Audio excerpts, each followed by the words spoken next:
Untuk informasi lebih lengkap dan juga berita terkait bisa klik link di deskripsi dan juga jangan lupa untuk download aplikasi CNBC Indonesia di Play Store dan juga App Store. Dan yang paling penting jangan lupa subscribe ya. Masih dalam situasi di tengah pandemi COVID-19 yang belum juga berakhir sepanjang bulan November 2020, kondisi pasar khususnya pasar IHSG dapat terbilang diselimuti berbagai sentimen. Di antaranya mulai dari gejolak Pilpres Amerika Serikat hingga ramai-ramai perusahaan farmasi mempublikasi terkait pengembangan vaksin COVID-19. Bagaimanakah pengaruhnya ke pasar? Seperti apa? Selengkapnya akan kita ulas bersama dalam dinamika pasar tanah air. Nah, apabila kita melihat grafik pergerakan IHSG sepanjang bulan November, memang terlihat terjadi peningkatan. Dan memang posisi IHSG sebelum penutupan atau tepatnya pada pukul 14.50 waktu Indonesia Barat tadi juga dapat dilihat masih terjadi penguatan sebesar 1,36% dan berada di level 5.647. Nah, ini memang terjadi kenaikan pada bulan November memang sebesar 10,81% apabila dilihat secara mantuman. Nah, memang walau IHSG sempat memerah di awal bulan November, tepatnya di tanggal 2 bulan November, beberapa analis juga mengatakan bahwa hal tersebut banyak dipicu oleh pasar yang menunggu kabar dari pelaksanaan pemilihan Presiden Amerika Serikat. Memang yang diperkirakan berlangsung dengan sangat ketat begitu ya.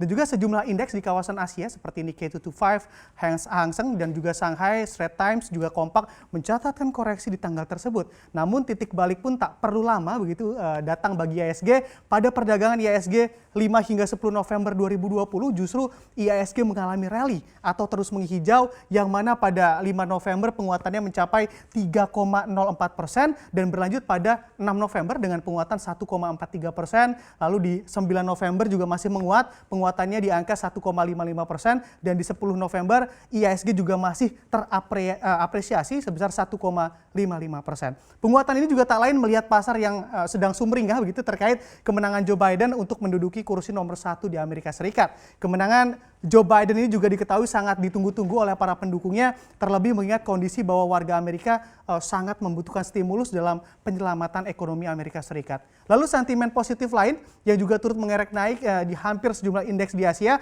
salah satunya adalah IHSG, yakni kabar menggembirakan terkait pengembangan vaksin dari sejumlah perusahaan farmasi di dunia. Dan juga terlihat mulai dari Pfizer, Moderna, serta Sputnik V yang mempublikasi efektivitas vaksin lebih dari 90%. Dan atas kondisi ini lalu apa IHSG juga bisa dikatakan sudah kembali begitu ya ke level pra-pandemi? Jawabannya adalah belum. Karena memang apabila kita melihat secara year to date, IHSG terbilang masih minus sekitar lebih dari 13% dan bila dibandingkan level IHSG pada bulan Desember di tahun 2019.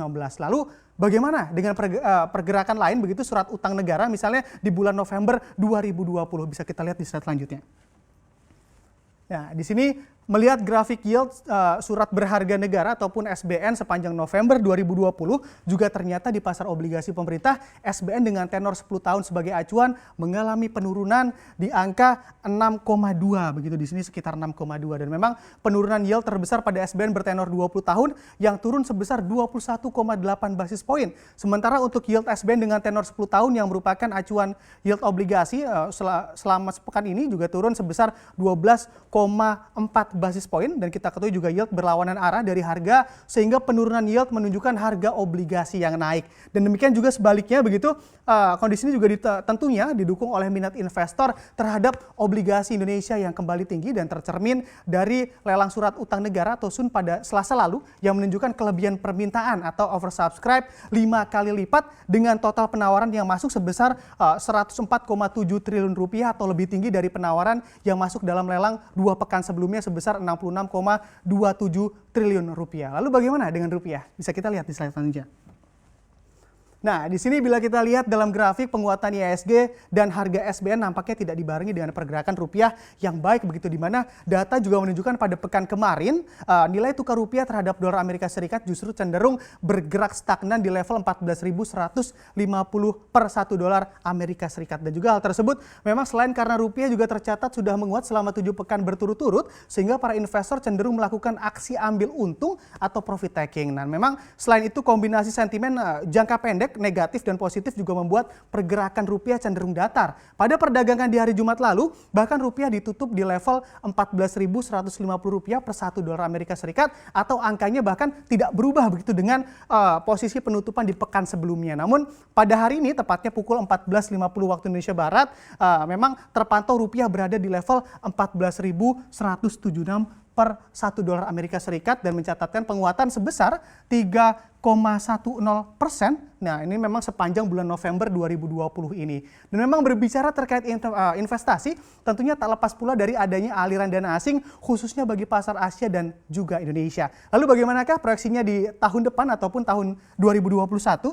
Bisa kita lihat di slide selanjutnya. Nah, di sini menurut sejumlah analis pasar saham, Indonesia juga menjadi salah satu incaran investor asing begitu ya, dan menunjukkan pasar saham di Asia Tenggara seperti Malaysia, Thailand dan Indonesia juga masih menjadi pilihan yang menjanjikan begitu ataupun incaran bagi investor hingga akhir tahun ini sampai akhir tahun depan atau di 2021. Selain itu sentimen positif karena adanya Omnibus Law Cipta Kerja juga disambut baik begitu oleh investor baik Bank Dunia serta IMF dan juga dinilai oleh sejumlah analis dapat mengerek pertumbuhan ekonomi Indonesia di tahun depan begitu bahkan mencapai angka 6%. Nah, ini memang dengan asumsi bahwa badai COVID-19 bisa berakhir begitu di tahun ini. Apalagi sejumlah manajer investasi global seperti Aberdeen Investment, Goldman Sachs dan juga UBS juga kompak mengatakan bagi negara di Asia begitu memang yang terpuruk kondisi perekonomiannya terdampak pandemi COVID-19 mampu mengalami pemulihan ekonomi di tahun depan ataupun di tahun 2021. Memang dan juga seperti yang dikatakan UBS begitu untuk rebound dari tekanan ekonomi yang dipicu oleh COVID-19 akan ada begitu di tahun depan. Bahkan UBS juga mengatakan investor harus mempercayai hal tersebut. Nah, memang lebih lanjut keuntungan ekuitas juga diprediksi akan ada begitu di tahun 2021.